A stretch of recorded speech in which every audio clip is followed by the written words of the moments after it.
할렐루야. 예, 옆에 있는 분 축복하도록 하겠습니다. 예, 뭐라고 축복하시느냐 하면 이렇게 축복하겠습니다. 이건 헬라어인데요. 오늘 새벽에 나는 말씀입니다. 데코마이라고 축복하시기 바라겠습니다. 데코마이. 예, 데코레이션이 아니고요. 데코마이, 데코마이. 데코마이가 뭐냐 하면은요, 영접하다라는 뜻입니다. 영접하다.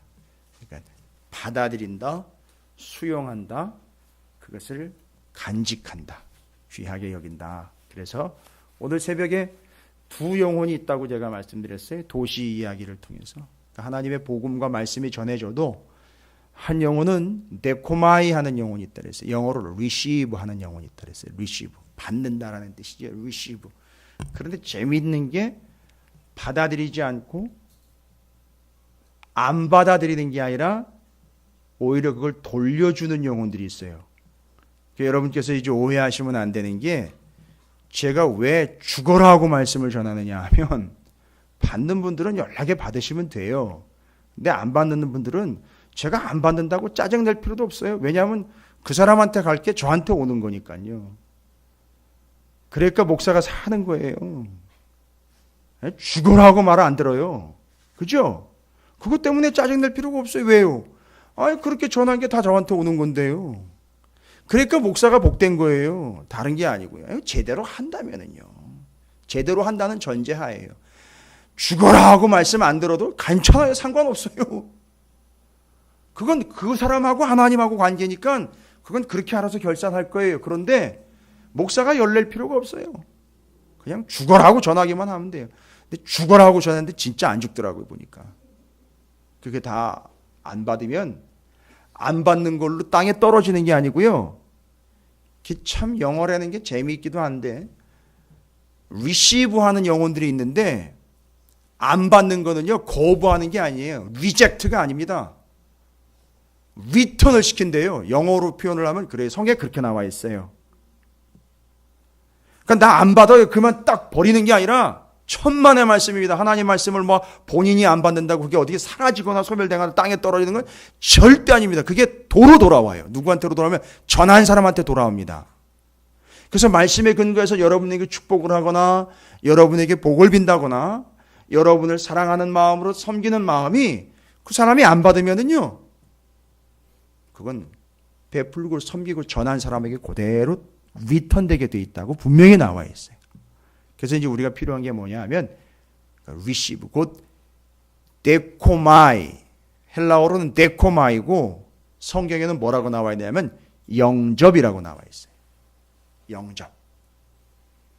그 영접은 뭐냐? 영접하는 자, 곧 그 이름을 믿는 자들에게는 하나님의 자녀가 되는 권세를 주셨다는 얘기처럼 영접이라는 것은 그냥 receive. 근데 영어로 또 잘못 이해를 하면 receive 하면 serve 한 다음에 receive 하니까 툭 쳐내는 것처럼 절대 아닙니다. 데코마이의 영어로 receive로 해석된 데코마이라는 것은 환영하고 축복하면서 열렬히 기뻐하면서 이걸 받아서 챙기고 간직하는 것까지 얘기를 하는 거예요. 데코마이라는 것은. 영접이라는 말은.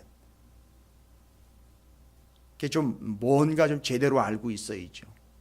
그래서 영접한다라는 건 그냥 입으로만 예, 아멘 받습니다. 천만의 말씀이요. 헬라어로 데코마이라는 단어는 그냥 그렇게 입술로만 고백하거나 상식으로나 마음으로 동의하는 걸로 끝나는 게 아니고 이걸 최고로 환영을 해서 간직하여 그것 때문에 행복한 상태, 그걸 데코마이라고 이야기를 합니다. 그래서 제가 이제 오전에 말씀드렸던 건 뭐냐 하면 영접, 택배 이야기를 드렸어요. 택배는 둘 중 하나죠. 수령을 하거나 반품하거나 그거예요. 오늘도 제가 뭐 그렇게 많은 분들은 아니지만 여기 계신 분들 중에 분명히 이걸 수령하거나 반품하는 분이 계실 거예요. 이건 정해진 사실이에요. 근데 이게 목사가 그런 걸 계산을 해가지고 몇 명이 수령을 하고 몇 명이 반품하겠구나 뭐 이런 거 따지고 앉으니까 뭐 그럴 필요 없어요. 그냥 전하면 되는 겁니다. 이거는 성경에 나와 있는 바니까요. 데코마이 하느냐 아니면 그냥 리턴 시키느냐, 그 뭐 둘 중에 하나겠죠. 그럼 저는 신경 안 씁니다. 바라는 건 그렇죠. 바라는 건 다 데코마이 하기를 바라는 것이죠. 어떻게 해요? 그래서 그냥 말장난 같지만 그런 설명을 드렸어요. 여러분이 환영식이라든지 축하 파티를 할 때 주인공을 환영을 할 때 뭐 하죠? 안에다가 데코레이션 하죠. 그것처럼 데코마이라는 말을 제가 그렇게 말씀을 설명을 드렸어요. 그걸 받아들일 때 정말 환영하면서 받아주는 거예요. 무슨 얘기인지 아시겠죠? 항구로 배가 들어옵니다. 그럴 때 들어오는 사람들을 막 환영을 할 때 플랜카드 걸고 막 꽃가루 뿌리 이러는 것처럼 환영 퍼레이드 하고 데코레이션을 해가지고 영접해서 받아들이는 것처럼 말씀을 데코마이 한다라는 건 그렇게 받아들이는 걸 이야기하는 겁니다. 근데 왜 못 받아들이느냐? 두 가지 때문에 못 받아들인다 했어요. 고라신과 베세다, 가버나움 두 개를 얘기했어요. 고라신과 베세다 같은 사람들이 있다는 거죠. 왜냐? 그게 고라신과 베세다는 두로와 시돈에다가 비교를 했어요. 두로와 시돈 여러분 잘 아실 거예요. 다윗 이야기까지 가야 돼. 옛날 이야기까지 가야 됩니다. 그러니까 구약 성경을 모르면 누가복음에서 고라신과 베세다를 두로와 시돈에다가 비유한 이유를 모르는 거예요. 죽었다 깨어나도 모르는 거예요. 근데 왜 거기다가 두로와 시돈을 비교했냐면 두로와 시돈이 돈이 많았어요. 빵빵했습니다. 아시잖아요. 금, 백향목, 성전 지을 때 두로와 시돈에서 다 갖다 댔어요. 기능공까지도 다 갖다 댔습니다. 돈 무지하게 많았습니다. 여유 있다는 얘기에 돈만 얘기하는 게 아닙니다. 나는 내가 가지고 있는 무엇인가 자랑할 만한 것이 있기 때문에 너무 여유가 있는 거예요. 아직 아쉬운 게 없는 거예요. 아직 뭔가 의지할 게 있는 거예요. 그 금덩어리 많았죠? 그렇게 돈이 많았습니다. 이 사람들이 돈을 번 이유는 무역하고 노예무역 때문에 돈을 많이 벌었어요. 그래서 예언서를 보시면 아시겠지만 수많은 예언자들이 두로와 시돈에 대한 심판의 메시지를 계속 선포를 했어요. 하나님 보셨을 때는 아니라는 거죠. 그런데 갈릴리 쪽에 유다의 이스라엘의 북쪽에 있는 고라신과 베세다에 대해서 뭐라고 얘기하냐면 이 고라신과 베세다의 동네의 사람들이요 안 받아들인다는 거예요. 영접을 안 한다는 거예요. 알고 봤더니 그들의 특징이 두로와 시돈과 같은 거죠. 예, 뻔한 거죠. 뭐죠? 여유 있으니까 안 받아들이는 거예요. 됐습니까? 참 인생이 간사한 것이 뭐냐 하면은요. 다 여유 있지도 않고 조금 더 가지고 있는 거 그거. 조금 여유 있는 거 그거 때문에 안 받아들여요. 절대 안 받아들입니다. 그게 두로와 시돈이에요. 조금 낫다고. 그 다음에 가버나움은요. 가버나움은 특징이 바로 뭐라고 내냐면 네가 하늘에까지 높아지겠느냐? 음부에까지 날아지리라 라고 분명히 얘기하고 있어요. 무슨 얘기입니까? 교만이 하늘을 찌릅니다. 그래서 두 종류예요. 누가 절대 데코마이 곧 주님의 복음과 말씀을 영접하지 않느냐? 조금 여유 있다라고 착각하는 존재들과 교만하게 이를 데 없는 존재. 전 몰라요. 누가 그렇게 여유가 있고 뭐가 여유가 있는지 모르겠지만 본인이 알겠죠. 하나님이 아시고요. 그래서 조금 여유 있는 것 가지고 그것 가지고 그렇게 재고 있고 정말 교만하게 이를 데 없어요. 교만이라는 게 뭐 툭툭 튀어나와가지고 마치 하지 정맥류의 혈관이 툭툭 튀어나오는 것처럼 이렇게 보이는 게 아니거든요. 아주 작은 교만함이 그 안에 도사리고 있어요. 절대 영접하지 않습니다. 그 교만과 그 이유 때문에 고라신과 베세다 가버나움이 지적을 당했어요. 엄청난 지적을 당했습니다. 그때 예수님이 70명을 짝을 지어서 보내면서 뭐라고 얘기했느냐? 내가 너희를 양떼를 이리 가운데 보내는 것처럼 보낸다. 그런데 분명히 거기에는 안 받아들이는 존재들도 있을 거다. 걱정하지 말아라. 그게 도로 너희들한테 돌아올 것이고 안 받아들이면 나오면서 뭐 하면서 나와라? 발 먼지 턱턱 털면서 나오라는 거예요. 여러분 담임 목사가 맨날 주일날마다 생각해 보세요. 여러분은 먼저 가시니까 못 보시죠? 그죠?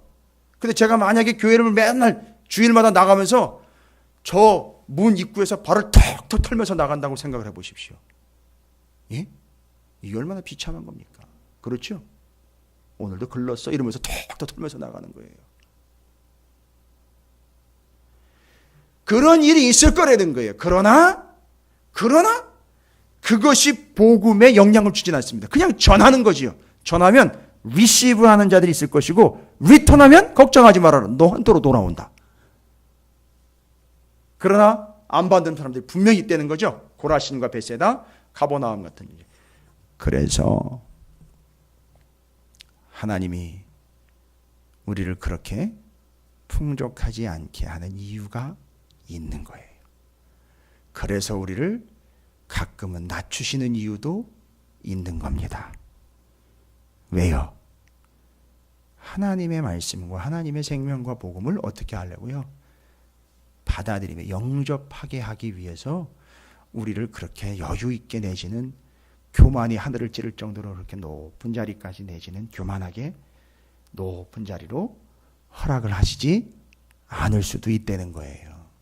그 의도와 의미를 이해하시기 바랍니다.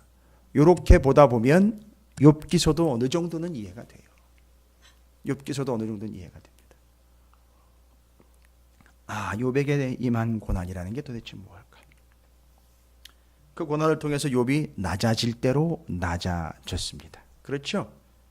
잃어버릴 대로 다 잃어버려서 두 가지가 다 해당되는 거예요. 지금 욥의 이야기로 보면. 그러니까 두 가지가 다 적용이 된 거예요.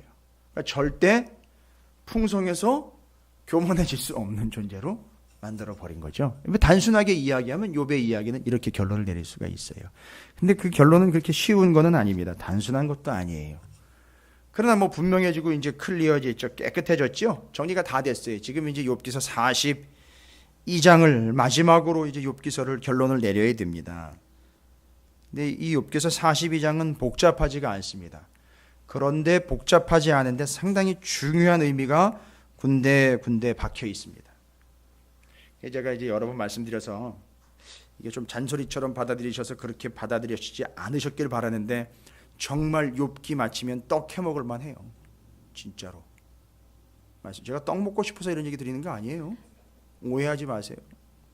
진짜 떡 해먹을 만해요. 그런데 오늘 떡이 준비되어 있더라고요. 보니까. 예. 오늘 참 잘 오신 거예요. 적어도 그 시작과 끝이라는 거는 좀 함께 하는 게 좀 어느 정도는 복이 될 거예요. 욥기서 42장을 마무리하면서 욥이 1절부터 6절까지, 7절부터 9절까지, 10절부터 10절 아주 친절하게 잘 나눠놨어요. 세 단락으로. 그 세 단락을 잘 정리를 하시면 됩니다. 1절부터 6절까지 욥이 뭐라고 얘기하는 거냐 하면 지금까지 다 겪은 거 다 아시죠? 친구들 3명, 엘리오 왔었고 하나님이 직접 38장부터 직전까지 계속 물어보셨었고 질문하셨었고 대답도 하나도 못했고 하여튼 여러 가지 경험들을 다 지금 경험을 하셨잖아요. 그렇죠? 그리고 전체적인 구조를 딱 보시면 이렇게 가운데 양 사이드 끝 이렇게 해서 잘 대칭 구조를 이루고 있는 것도 여러분 이제 좀 보시면 아실 거예요. 그것까지는 제가 문학 구조로 설명을 안 드리고도 괜찮을 것 같아요. 근데 마무리가 되면서 42장 1절부터 6절까지 뭐라고 얘기하고 있느냐 하면 욥이 여호와께 대답하여 이르되 욥의 말이죠. 욥이 이제 말하는 겁니다. 주께서는 못하실 일이 없사오며 무슨 계획이든지 못 이루실 일이 없는 줄 아오니 무지한 말로 이치를 가리는 자가 누구니까 나는 깨닫지도 못한 일을 말하였고 스스로 알 수도 없고 헤아리기도 어려운 일을 말하였나이다. 제가 뭔지도 모르고 짓거렸네요. 이런 얘기인 거예요. 제가 아무것도 모르면서 짓거렸네요. 지금까지. 내가 말하겠사오니 주는 들으시고 내가 주께 묻겠사오니 주여 내게 알게 하옵소서. 내가 주께 대하여 귀로 듣기만 하였사오나 이제는 눈으로 주를 배옵나이다. 그러므로 내가 스스로 거두어드리고 티끌과 재 가운데에서 뭐 하는 거죠? 회개한다라는 얘기는 뭔 얘기입니까? 자신이 회개한다라는 얘기는 하나님 앞에서 지금 회개합니다. 다윗이 하나님 앞에 범죄함으로 인한 이게 하나님 앞에 우슬초로 정결케 해달라는 기도와 함께 그 지적과 날카로운 비판 앞에서 다윗과 같은 경우 바로 무릎을 꿇어 하나님 앞에 회개했다는 얘기는 뭐 했다는 얘기입니까? 본인이? 그게 바로 당신이요라고 이야기할 때 나단 선지자가 와가지고 그냥 칼같이 찔러댈 때 바로 그 자리에서 무릎을 꿇었다는 얘기는 뭐 했다는 얘기죠. 본인이 뭔 고백입니까? 회개하기 위해 무릎을 팍 꿇어봅니다. 아이고 하나님 내가 간단한 건 아닙니까? 회개한다는 얘기는 뭡니까 도대체? 하나님 제가 잘못했습니다. 제가 죄인입니다라는 얘기죠. 바로 요거예요. 여기 회개했다라는 얘기는 42장 1절부터 6절까지는 그 뒤에 7절부터 9절까지가 상당히 중요하기 때문에 욥이 먼저 복선을 까는 거예요. 먼저 무릎 까는 거예요. 다윗처럼 먼저 무릎을 꿇는 거예요. 뭐라고요? 하나님, 제가 옳지 않았습니다. 제가 틀렸습니다. 회개합니다라는 얘기는 제가 틀렸고 하나님이 맞습니다. 요거예요. 어렵지 않죠? 그러니까 지금까지의 모든 내용을 싹 정리합니다. 자기 입으로 고백을 합니다. 하나님, 제가 틀렸고 하나님이 맞았습니다. 이 얘기인 거예요. 그런데 기가 막힌 건 뒤에 하나님이 그걸 받아요. 처음에 앞부분에는요, 41장까지는요, 하나님 막 뭐라고 물어보셔도 욥이 한마디도 대답 안 했죠. 지금 42장에 보면 하나님하고 욥하고요, 죄송해요, 표현이 좀 그렇습니다만 이해하시기 얼마나 죽이 잘 맞는지, 주거니 받거니 지금 기가 막힙니다. 여러분, 이 차이를 보셔야 돼요. 이게 성경의 매력이에요. 하나님의 말씀, 계시의 말씀이 진짜 뜨끈뜨끈한 매력입니다. 앞에서는 한마디도 못했어요. 하나님이 계속 얘기하는데 입도 뻗끝도 못했어요. 그런데 42장 오니까 욥이 하나님, 제가 틀렸고 하나님이 옳았습니다 라는 이야기를 탁 들으니까 하나님이 뒤에 7절부터 9절까지 보세요. 뭐라고 얘기하는지. 여호와께서 욥에게 이 말씀을 하신 후에 여호와께서 대만 사람 엘리바스에게 이르시되, 엘리바스 주변에 있는 다른 사람한테 얘기한 것 같지만 이게 애둘러 가지고선 누구한테 얘기하는 거나 마찬가지냐면 욥한테 얘기하는 거예요. 그런데 엘리바스한테는 뭐라고 얘기했느냐 하면 대만 사람 엘리바스에게 이르시되, 내가 너와 내 두 친구에게 노하나니 이는 너희가 나를 가리켜 말한 것이 내 종 욥의 말같이 옳지 못함이라. 여러분 보시면 아시겠지만 7절부터 9절까지 계속 얘기하려고 하는 게 뭐예요? 8절 끝부분에도 내 종 욥의 말같이 너희가 옳지 못함이라. 보세요. 7절 8절에 계속 애둘러서 엘리바스 빌닷 소발한테 너희들은 옳지, 누구와 비교하면은요. 그러면 욥은 어떻다는 거죠? 여러분, 이 기가 막힌 문학적 표현을 좀 만끽하시기 바랍니다. 이거 좀 누리세요, 이 표현을. 앞에서 하나님, 제가 틀렸고 하나님이 100% 옳았습니다 라고 이야기했어요. 그렇죠? 이야, 하나님이요, 센스쟁이에요, 진짜. 와, 하나님 위트, 어떨 땐 유머, 와, 어떨 때는 정말 그 받아치시는 솜씨가 이건 상상을 초월합니다. 하나님, 제가 틀렸고 하나님이 전적으로 옳습니다라고 탁 얘기를 듣고는 하나님이요, 기가 막히게 표현하는데, 엘리바스 빌닷 소발한테 내 종 욥의 말같이 너희가 옳지 못했어라는 이야기는요, 하나님이 쑥스러워가지고 얘기하는 게 아니라 더 강력한 표현하는 거죠. 너희들 틀렸고 욥이 옳았어, 맞았다라는 표현을 하면 안 돼요. 왜냐하면 욥이 하나님이 옳습니다라고 얘기를 했기 때문에 이게 바로 회개했다라는 게 기가 막히게 정리가 되는 거예요. 전 이럴 때 정말 목사 할 맛 나요, 진짜. 말씀에 회개가 뭔가, 지금까지 회개 여러 얘기를 합니다. 여러 가지 얘기를 해요. 신학적으로 얘기를 하고 조직 신학적으로 이야기를 하고 별 얘기를 다 해내는데 다른 거 없더라고요. 회개니까 자기가 잘못한 걸 다 토해내는 게 다 회개인 줄 알고 이런 식으로만 얘기를 하는데 원어도 중요하고 다 중요합니다. 근데 오늘 욥의 이야기를 통해서 딱 정리가 끝나버려요.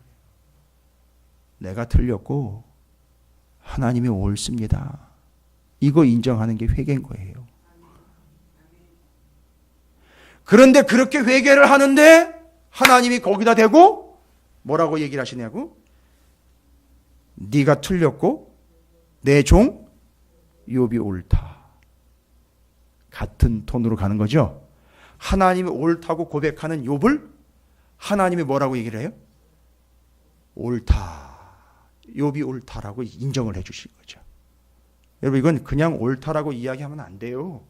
이건 그냥 네가 맞았어 이게 아니라, 네가 지금까지 해온 게 맞았어가 아니라 내가 너를 옳다고 인정, 이거예요. 이 뭐예요? 그러니까 신학적으로 이야기하면, 성경적으로 로마서가 계속 이야기했던 칭의라는 거예요. 이게 의롭다, 하나님이 인정해 주신 거라고요. 욥이 지나온 행적이 오를만 해서 해준 게 아니라 요 순간 회개하니까 바로 하나님이 뭐라고요? 칭의, 너 의로운 자야라고 그렇게 해주니까 욥이 뭘 해서 그의 결과로 칭의가 된 게 아니라는 거예요. 하나님의 전적인 은혜로 회개하니까 하나님이 의롭다 여겨주신 것, 그게 칭의라는 거예요. 너 오라. 그러면 여기서 끝나버리면 안 돼. 7절부터 9절까지 상당히 중요한 내용들이 거기 담겨 있어요. 욥이 옳다라는 걸 하나님이 얘기해 주시는 거죠. 너 내가 옳다 인정해 줄게. 그럼 여기서 끝나는 게 아니에요. 욥이 옳다라는 이야기는 잘 보세요. 하나님이 계산이 치밀하신 분이에요.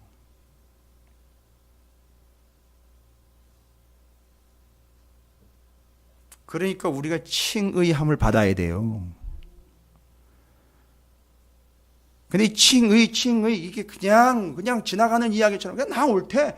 나 용서함 받았대. 나 하나님이 100%너 옳다라고 인정해 주셨어. 그러니까 아무도 나를 정죄 못해. 누가 나를 정죄하리요? 무서운 얘기죠. 좋아요. 사람들은 정죄 못해도 누구는 정죄할 수 있다는 완벽한 가능성 하나가 남죠. 누가 나를 정죄하리요? 아무도 정죄 못해 라고 교만하게 떵떵거리는데 가장 완벽한 가능성 하나가 남아있어요. 누가 나를 정죄할 수 있죠? 하나님이 나를 정죄할 수 있다는 거죠. 끝나는 거예요. 그거는 거기까지 못 가는 거죠. 자, 뭐 거기까지 깊게 갈 필요는 없고요. 7절부터 9절까지 하나님이 욥을 옳다 여겨주셨다는 얘기는 잘 보십시오. 지금까지의 모든 과정들을 이걸로 정리를 하십니다. 욥, 그가 옳다. 그리고 욥이 지금까지 당한 고난도 옳다. 그래서 하나님이 옳다. 죄송해요. 이거 한 10번 이상씩 이 본문 읽어봐야 제가 이 지금 7절부터 9절까지 세 가지를 말씀드린 게 전개가 오듯 찌릿찌릿 올 거예요. 절대 은혜 안 되는 분들은 안 되는 얘기예요.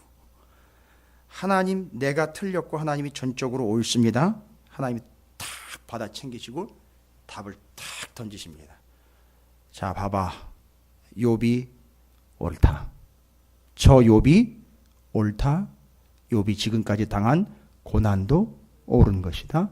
그리고 그 모든 것을 주관하고 계획하고 허락한 내가 옳다. 기가 막히죠. 욥기서를 아무리 붙잡고 씨름을 해도 여기까지 올 수 없다면 죄송해요. 그냥 헛걸로 읽은 거예요. 아무리 남의 이야기 어떤 설교를 들어도 정리가 안 된다면 뭐 헛거지요. 뭐 네코마이가 안 되는 거예요. 그게 지금 하나님이 7절부터 9절까지 보석처럼 박아놓은 메시지예요. 자, 그럼 이게 왜 중요하냐면 하나님이 욥을 옳다 했기 때문에 칭의의 존재로, 신하와 같은 존재로 세워놨어요. 그래서 친구들한테 뭐라고 얘기하냐, 욥한테 가서 대신 기도해달라고, 빌어달라고, 제사 드려달라고 요청해. 여기서 야고보서 5장 16절 이야기가 나오는 거예요. 무슨 얘기인지 아시겠어요? 야고보서 5장 16절 그 유명한 구절 아십니까? 의인의 간구는 역사하는 힘이 크다는 거예요. 그래서 세 사람 아니라 30명, 3만 명, 3천 명이 몰려와서 대신 기도를 해다가 부탁을 해도 욥의 기도는 하나님이 다 들어주시는 거예요. 9절 보세요. 제사는 누가 드렸습니까? 친구들이 드렸죠. 친구들이 드렸어요. 그렇죠? 그런데 9절을 보세요. 이에 대만 사람 엘리바스와 수아 사람 빌닷과 나아마 사람 소발이 가서 여호와께 자기들에게 명령하신 대로 행했어요. 뭐 하라고 그랬으니까요. 욥을 통해서 제사를 드려라 했더니만 잘 보세요. 어떻게 보면 되게 서운한 얘기 같은데 여기 기독교의 진리가 담겨 있죠. 명령하신 대로 행하니라 여호와께서 욥을 기쁘게 받으셨다라고 나와 있어요. 누구를 받아야 됩니까? 누구를 받아야 돼요? 지금 누가 뭐 했다는 얘기입니까? 친구들이 재물 가지고 제사 드렸다는 얘기인데 그러면 그걸 받아야죠. 친구들을 받아야죠. 근데 누굴 기쁘게 받았대요? 욥을 기쁘게 받았대. 이건 무슨 얘기입니까? 욕하지 마십시오. 짜증내지 마십시오. 왜 내 건 안 받고 욥 건 받았느냐. 이게 아니란 말입니다. 예수 그리스도 때문에 우리가 용납된 이 놀라운 은혜를 말하고 있는 거예요. 완벽한 의 예수 그리스도를 통해서 우리를 받아주신 것. 그러니까 하나님은 예수 그리스도를 기쁘게 받으셨기 때문에 우리를 받아주시는 거예요. 그러니까 예수 때문에 우리를 영접해 주시고 예수 때문에 우리를 받아주신 거라는 거죠. 그러니까 절대 있는 자들과 교만한 자들이 하나님 받을 수 없다라는 이야기를 하는 거예요. 완벽한 복음입니다. 중요한 내용이에요. 근데 이 본문을 계속해서 우리는 고난을 잘 참아냈으니까 하나님이 거기에 버금가는 더블의 축복을 주셨다고 계속 얘기를 하는 거예요. 그러면요, 무조건 참으면 되지요, 고난이 올 때. 근데 그 복이 또 뭐에 의해서 결과로 온 거냐면 그걸 참아내니까 온 거예요. 결과로 온 거란 말입니다. 여러분, 이건 인과응보예요. 그 복이 누구한테 달려있는 거예요? 나한테 달려있는 거예요, 결론은. 야, 이 상당히 중요한 내용입니다. 어렵지 않죠? 그런데 아주 명백합니다. 1절부터 6절까지는 욥이 먼저 고백을 하죠. 하나님, 내가 틀렸고 하나님이 100% 옳습니다.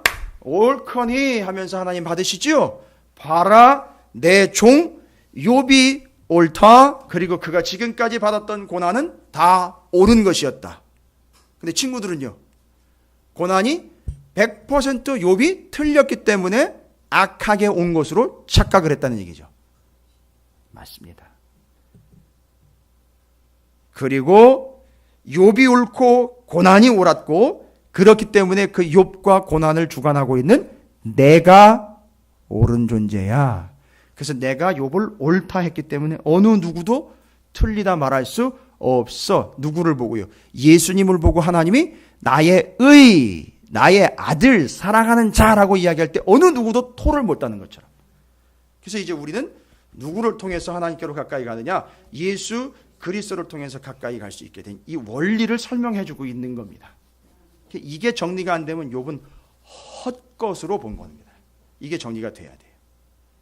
그 다음에 이제 우리가 풀어야 될 게 축복에 대한 얘기예요. 그러니까 자기 멋대로 그냥 지 멋대로 해석을 해내가지고 복 받는 걸 비결로 만들어가지고 제가 검색을 해봤어요. 42장에 나와 있는. 와, 설교 본문이 무진장 많아요. 앞에 있는 내용은 별로 없는데 요 42장 가지고 본문 설교한 게 무진장 많아요. 와, 세상에나. 제가 다 들어보지는 못하고 제목만 보면 다 나와요. 제목만 보면 다 나와요. 다 보니까 뒤에 10절 이후로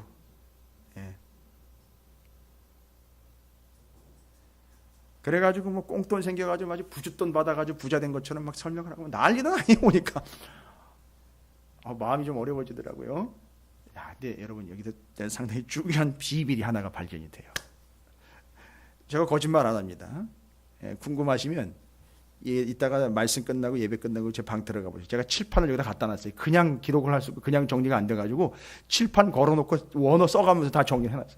그대로 거기 있어요. 그 감동 때문에 제가 지우질 않고 그대로 있었어요. 그리고 좀 잊지 않으려고 보고 계속 이제 외워야 되니까 제가 그거를 이 내용을 어디 가서든 이건 제대로 전해야 되니까 그걸 다 적어놨어요. 자, 이제 우리가 오해할 수 있는 복에 대한 이야기가 나옵니다. 여러분 복 여러분 들어보셨을 거예요. 복이 히브리어로 뭐냐 하면 바라크예요. 바라크.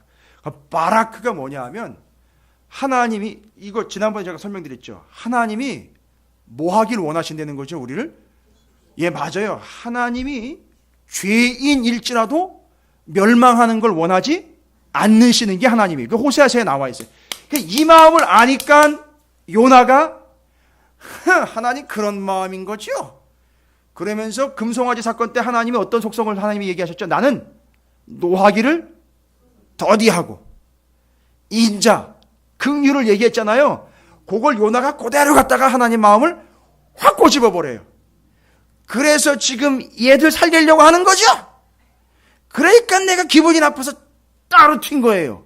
이렇게 아주 하나님 마음을 확 비틀어버려요. 이게 그런 게 이해가 돼야 요나의 이야기도 이해가 되고 하나님은 뭐 하기 원하시죠? 정말 복 주기를 원해요. 그런데 잘 보십시오. 다이렉트로 먹고 사는 문제로 복 주는 게 아니라 앞에 왜 결론 부분에 7절부터 9절까지 꽉 가운데 박혀 있느냐면 반드시 무엇과 누구를 통해서죠? 맞아요. 예수 그리스도를 통해서요. 그 하나님이 다이렉트로 뭔가 먹을 것, 쓸 것, 입을 것, 누릴 걸 잔뜩 안겨주면 죄송합니다. 이놈의 인간들이 무슨 착각을 하냐면 그렇지요. 지가 잘나가지고 지가 잘한 맛에 지가 너무너무 덕을 많이 쌓은 결과로 이걸 얻었다라고 온 세계 만방에 마이크 안 줘도 지가 차 만들어가지고 유세하고 다닌단 말이에요. 야, 위험한 거지요. 근데 하나님은 어찌되었든 복 주기를 원하세요. 여러분 믿으시기 바랍니다. 근데 너무 복 주시기를 원하시니까 이 바라크라는 말이 뭐냐면 복을 주는데 아예 누가 무릎을 꿇고 복을 줘요? 하나님이요. 야, 이 복 좀 받아라고 이렇게. 그래서 예수를 보낸 거잖아요. 그렇죠? 아예 내려보낸 거 아닙니까? 그게 무릎 꿇은 거예요. 하늘이 보좌인데 그 미천한 지옥행으로 갈 수밖에 없는 그 죽어가고 썩어져가는 영혼들을 위해서 하나님이 이 땅에 내려오셨다는 게 쉽게 이야기하면 하나님이 보좌에서 내려 앉으셔가지고 뭐 하신 거죠?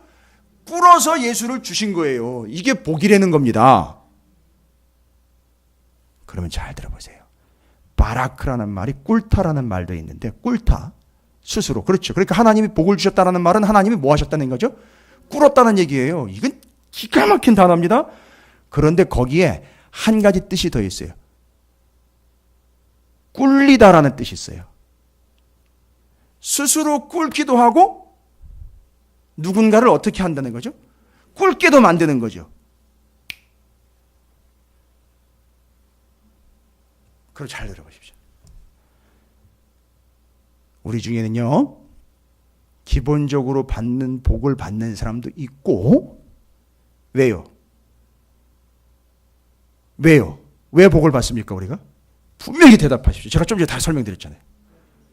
하나님이 주셨으니까요. 그러니까 하나님이 어떻게 하셨기 때문에요. 꿇었어요. 내려오셔가지고 꿇은 거예요.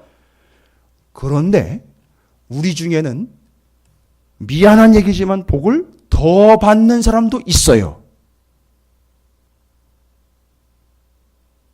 아, 목사님 뭔 얘기를 하려고 저러지?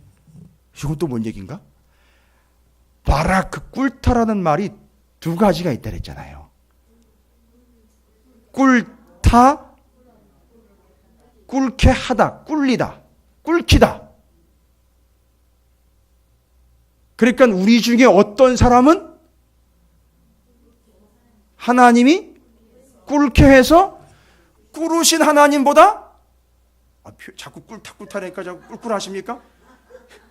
꿇은 하나님보다 더 꿇는 자들이 있다는 얘기예요. 그 사람이 더 복을 받게 되는 거죠. 뭔 얘기인지 아시겠습니까? 그게 욥이었어요. 뭘 통해서요? 고난을 통해서. 정리됐습니까? 이야, 이게 욥이 이걸 깨달은 거예요. 이거를. 그러니까 자기가 뭘 어떻게 해서 받아낸 복이 하나도 아닌 거예요. 다 죄다 하나님이 그냥 주신 거예요. 내려오셔서 주신 것이고 내려보내서 주신 거고. 그러니까 죄다 하나님이 주신 거예요. 자, 일단 복에 대한 개념은 그렇게만 설명드릴게요. 근데 오늘 우리가 해결해야 될 문제는 뭐냐 하면 10절에 욥이 그의 친구들을 위하여 기도할 때 여호와께서 욥의 곤경을 돌이키시고 여호와께서 욥에게 이전 모든 소유보다 얼마나 줬대요? 갑절이나 주신지라 라고 이야기할 때 12절을 보세요. 그러면 갑절이라는 게 처음 받은 것, 그것의 갑절이면 12절 여호와께서 욥의 말년에 욥에게 처음보다 더 복을 주신 이럴 때 여기 더 복을 주신이라는 것은 얼마를 주었는지 짐작은 안 되는 얘기잖아요. 그렇죠? 여기도 뭐라고 얘기를 해야 돼요? 갑절을 줬다고 분명히 같이 좀 기록해 줬으면 좋았을 텐데 이상하다. 갑절이라는 말은 앞에 썼는데 12절에는 갑절이라는 말을 안 써요. 정확하게 그걸 얘기를 하려고 했다면요. 그럼 이게 갑절이라는 말에 뭔가 비밀이 숨겨져 있습니다. 그래서 제가 찾고 또 찾았어요. 우리는 갑절이라고 하면 그냥 고비라 그래가지고 짜장면도 곱빼기, 짬뽕도 곱빼기, 뭐 탕수육도 곱빼기, 맨날 이거 곱빼기는 다 좋은 건데 여기도 그렇게 곱빼기로 이해를 한 거죠. 그런데 여기 기록된 거는 단순히 곱빼기로만 기록을 한 게 아니고 갑절, 상당히 중요한 겁니다. 제가 숨을 좀 고를게요. 이게 중요한 얘기니까. 잘 좀 정리를 한번 해보세요. 들으시면서 정리해보시고 기록도 한번 해보시고 이걸 옮겨보는 것도 참 좋으실 것 같아요. 그래서 제가 옮기는 연습을 하면서 칠판에다가 적어가지고 원어까지 적으면서 정리를 했는데, 여기 갑절이라는 말은요, 맞아요. 2배라는 뜻도 있는데 그거보다 더 중요한 뜻들이 더 많이 있어요. 첫 번째는 뭐냐 하면 두 번째라는 뜻이 있어요. 두 번째. 갑절일 곱이라는 것 말고 두 번째라는 게 있어요. 뜻이. 첫 번째, 두 번째.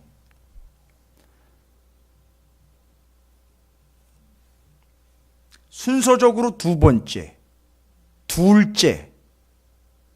그러니까 여러분 이해하시기 쉽게 원본이 있으면 사본, 맞아요. 이런 개념까지도 가지고 있어요. 그게 이 갑절이라는 말이요.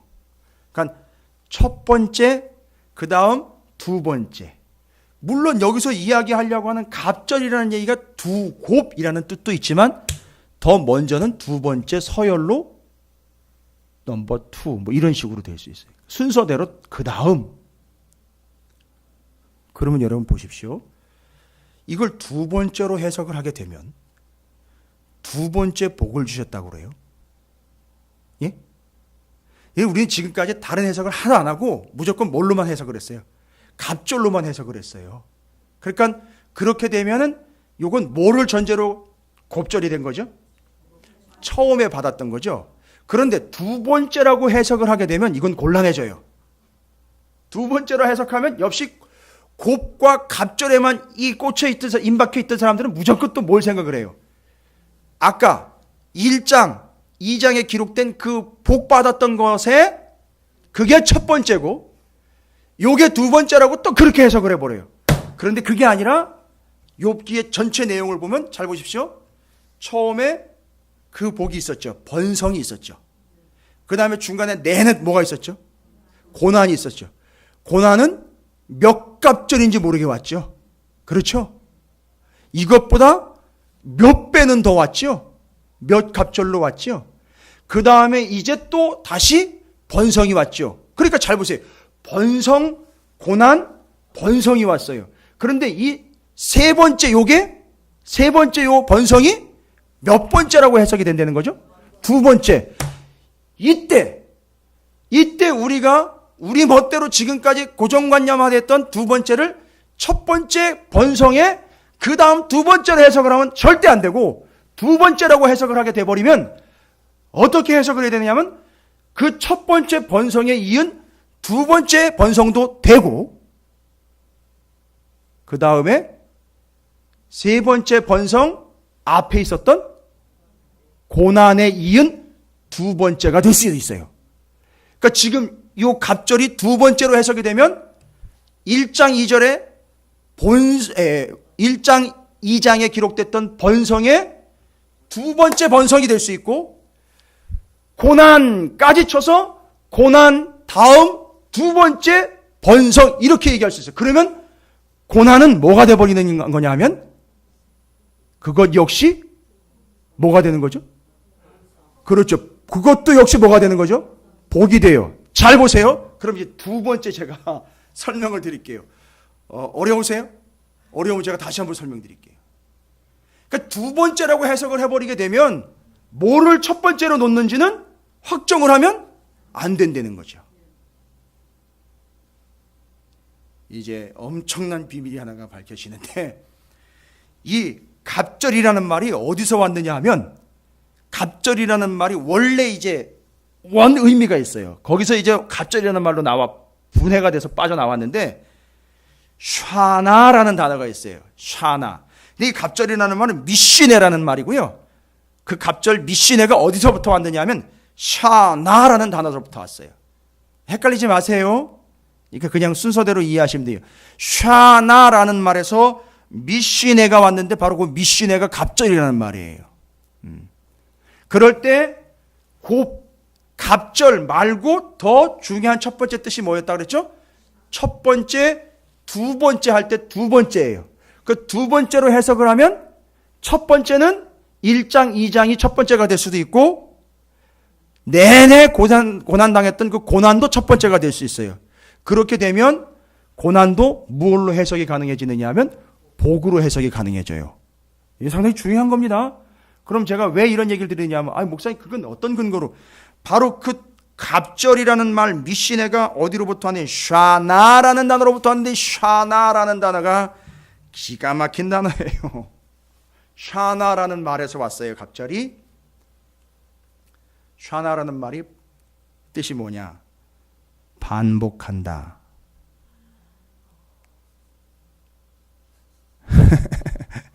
어떻게 연결이 좀 되세요? 반복한다, 다양하다라는 뜻이 있어요. 반복이라는 말을 이야기하면 뭐가 반복이 된 거죠? 그러면 욥기서를 제가 첫 번째 번성, 고난, 번성으로 얘기 드렸잖아요. 그죠? 반복되었다라는 말로 하면 그러니까 이 고난이 어떻게 해석이 되죠? 복이 쓰리복이 되는 거예요. 복이 되는 거예요. 이게 이제 완전히 복집인 거예요, 진짜 이 사람. 됐죠? 반복. 그 다음에 다양하다라는 말로 하면은요. 복이라는 게 다양하게 왔어요. 그 중에 어떤 식으로 온다는 거죠? 그렇죠. 고난으로 온다는 거예요. 놀라지 마세요. 세 번째 뜻이 있어요. 샤나. 갑절이 샤나라는 미시네가 샤나라는 단어가 왔는데 여러분 놀랄걸요 아마? 놀라지 마세요. 뒷목 잡으세요. 갈아입다, 변장하다라는 뜻이 있어요. 갑절이라는 말이 샤나라는 단어인데 근데 샤나가 바로 갈아입다, 변장하다는 거예요. 그러면요. 지금 세 번째 번성이 갑절이라고 얘기했잖아요. 근데 그게 바로 어떻게 하고 온 거라는 거죠? 변장하고 갈아입고 온 거예요. 그러면 첫 번째 번성에서 갈아입을 필요는 없죠. 뭐에서 갈아입은 거죠? 고난이라는 옷을 입고 있다가 번성으로 갈아입고 등장을 한 거예요. 그러면 거꾸로 얘기를 해볼게요. 고난은 그러면 역으로. 고난은 그렇지요. 원래는 복이었는데 고난이라는 옷을 입고 변장해서 온 거예요. 그런데 지금까지 고난은 뭐라 그랬죠? 이거 제가 이야기를 고난은 변장된 축복입니다. 여러분 들어보셨죠? 이런 얘기 많이 들어봤죠? 말은 수두룩하게 하는데 이게 근거가 어디 있는지 설명을 한 번도 안 했어요. 다.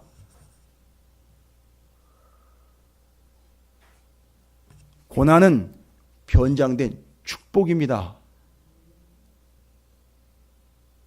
누가 뭘 감을 잡기는 잡았었나 봐요. 그런데 성경의 근거를 정확하게 댔어야 되는데 이걸 대지 못한 거예요. 그러니까 이 욥은 인생 자체가 원래 복이었던 거예요. 그리고 고난이 정리가 된 거예요. 그래서 고난은 다시 한번 말씀드립니다. 고난은 복의 반복이에요. 고난은 다양한 축복의 일환이에요. 됐습니까? 고난은 뭐가 변장을 한 거죠? 복이 변장을 하고 다가온 거예요. 되셨습니까? 이게 설명이 돼야 욥이 뭘 잘해서 복을 받은 게 아니라 인생 자체가 원래 복된 존재였던 거예요. 그래서 시편에 나와 있는 복 있는 사람은 할 때 그 사람이 이 사람인 거예요. 됐습니까? 여러분 오늘 오시길 잘했죠? 눈치 있는 사람은요 떡이라도 얻어 먹어요. 이게 지금 저도 놀랐어요. 저도 놀랐습니다. 그러니까 처음부터 욥은 하나님 뭘 계획하신 거냐 하면 사단이 아무리 짓짓고 까불어도 처음부터 하나님은 욥을 복 주시려고 아예 작정을 하셨던 거예요. 됐습니까? 그런데 중간에 엄청난 고난을 당했지만 이 중간에 이 뼈 아팠던 고난 자체도 하나님은 뭘로 배치를 하신 거냐면 복으로 배치를 하신 거예요. 그래서 첫 번째 번성, 두 번째 고난, 세 번째 번성이 다른 게 아니라 다 복이었던 거예요. 여러분, 이게 기독교입니다.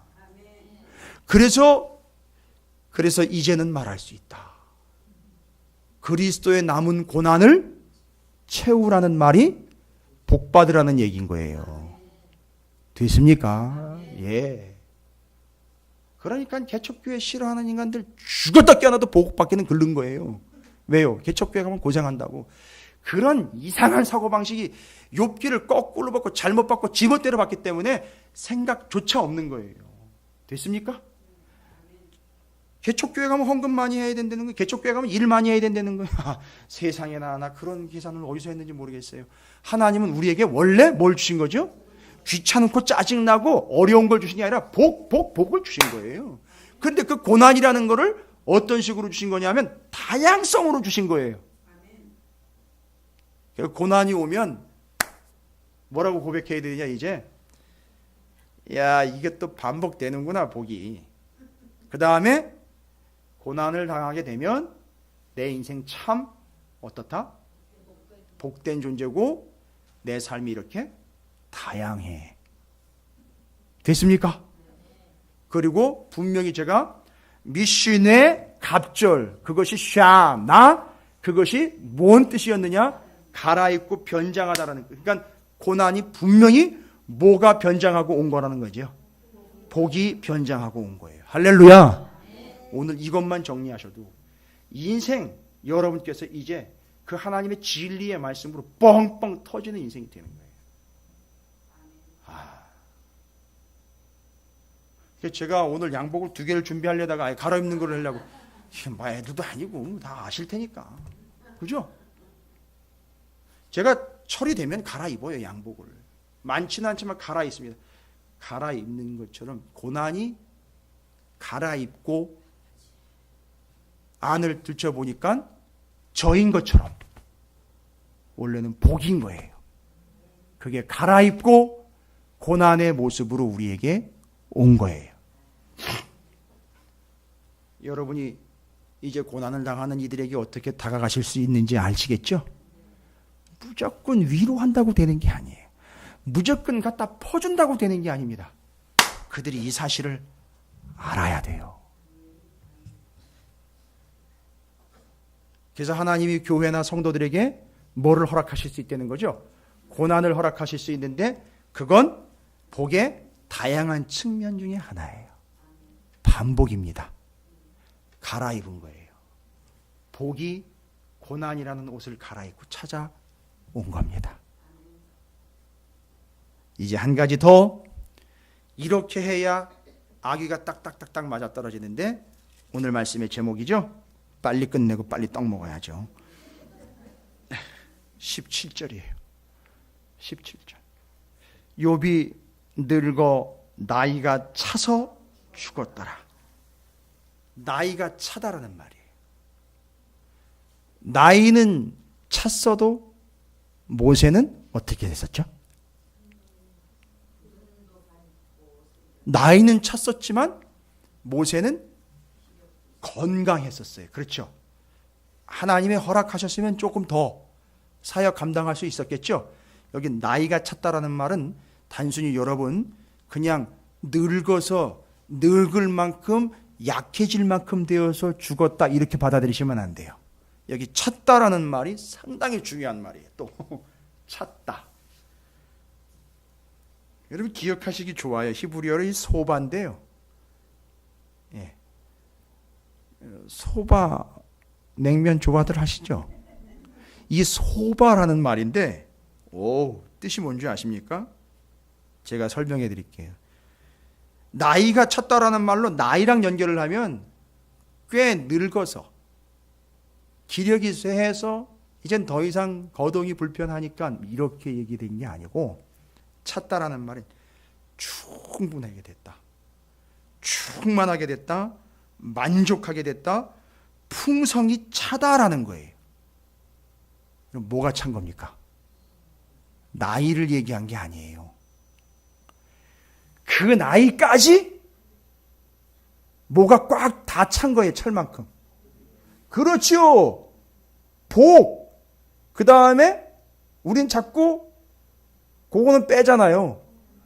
그걸로 변장한 고난도요. 고난과 복이 찰 만큼 찼기 때문에 죽은 거예요. 됐습니까? 그치? 엄청나게 이 사람은 이 땅에서 누릴 것 다 누렸다는 얘기인 거예요. 뭐와 뭐를 통해서죠? 고난과 복을, 그러니까 고난도 뭐가 되는 거냐면 복이었는데, 굳이 이야기하자면 고난과 번성이라는 게 두 개가 다 뭐가 돼가지고요? 복이 돼서 때가 참에, 고난이 참에, 복이 참에, 그렇게 하나님의 부름을 받았던 겁니다. 뭔 얘기입니까? 완벽하게 고난을 어떻게 하신 분? 다 받고 채워서 십자가에 위해서 뭐 하신 거죠? 예수님이 뭐라고 그러시죠? 다 이루었다. 이게 그 얘기인 거예요. 그래서 요 9절 17절을 통해서 누구를 반드시 떠올리고 정리를 끝내야 되냐면 예수 그리스도를요. 꽉 채웠어요. 그래서 그 고난을 꽉 채웠기 때문에 그게 뭐가 됐죠? 우리에게 복이 된 거 아닙니까?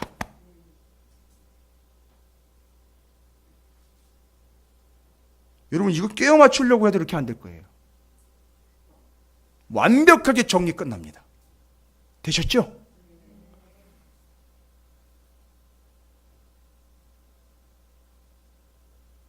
여기까지가 욥의 이야기예요. 마지막 장에서 욥을 통해서 욥의 인생은 번성, 고난, 번성이 아니라 번성, 복, 번성이었어요. 복, 복이었던 거예요. 고난 역시 그래서 제가 일관되게 아까부터 얘기 드린 게 그거잖아요. 하나님, 제가 틀렸고 하나님이 100% 옳습니다. 그리고 하나님은 오히려 욥한테 뭐라고 그랬죠? 내 종 욥이 옳다. 그가 당한 고난이 옳다. 내가 옳다. 와우. 그리고 욥이 갑절의 고난을 받았다. 갑절의 축복을 받았다. 두 번째 복을 받았다. 두 번째 복이라는 것은 첫 번째가 모두 될 수 있고 1장, 2장의 번성이 될 수도 있고 가운데 고난도 역시 바로 같은 의미이기 때문에 그게 첫 번째가 될 수 있고 이게 첫 번째가 되고, 그런데 세 번째는 세 번째라고 하지 않고 두 번째라고 이야기한 게 바로 그게 둘 다 뭐기 때문인 거죠? 복이기 때문이라는 거죠. 그리고 그 갑절이라는 말이 원래 어디로부터 왔느냐? 반복된다, 다양하다, 끝으로 갈아입다. 그래서 고난은 우리에게 복이 갈아입고 위장하고 변장해서 찾아온 진짜 복이다라는 것을 우리에게 일러주고 있습니다. 그리고 그게 다 차니까 하나님이 부르셨다. 예수 그리스도로 정리가 되는 겁니다. 여러분, 그렇게 해서 오늘까지 욥이 정리가 됐습니다. 저는 이거 하나밖에는 축복할 수밖에 없어요. 여러분, 욥처럼 되시고 사시고 가시기 바라겠습니다. 할렐루야. 떡 드실만 해요. 맛있게 드시고, 이것이 그것이구나. 여러분께서 이 욥 이야기 평생의 여러분의 이야기와 스토리처럼 아끼시고 계속 말씀을 익히시고 나누시고 전하게 되시기를 주님의 이름으로 축원을 드립니다. 제가 여러분에게 정말 아주 정확하고 명확하게 말씀드렸어요. 오늘 말씀은 욥을 정리하는 말씀이지만 여러분이 가능하다면 무슨 수를 써서든지 전할 수 있으면 전하고 퍼서 날릴 수 있으면 퍼서 날려서라도 복에 대한 이해를 착각하고 있는 사람들과 고난에 대한 이해를 자기 멋대로 하고 있는 사람들에게는 꼭 알려줄 필요가 있다는 겁니다. 여러분 그 사명 가지시고 여러분이 전하는 자들이 되시길 바랍니다.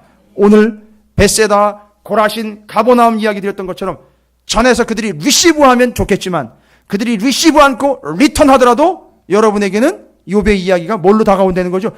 다시 내게 복이 된다라는 사실 전하세요. 받든 안 받든 그건 우리의 관여할 바가 아닙니다. 받든 안 받든 전하시고 리시브하면 좋고 리턴해도 우리에게도 오히려 복되는 것들, 그래서 여러분이 이 귀한 사실을 전하시고 여러분에게 선포된 이 말씀이 여러분이 더 없는 큰 복이 되시기를 주님의 이름으로 축원을 드립니다. 자, 오늘 말씀 기억하시면서 여러분, 우리는요 하나님 복 주시기를 원하시고 작정하신 존재라는 사실 잊지 마십시오.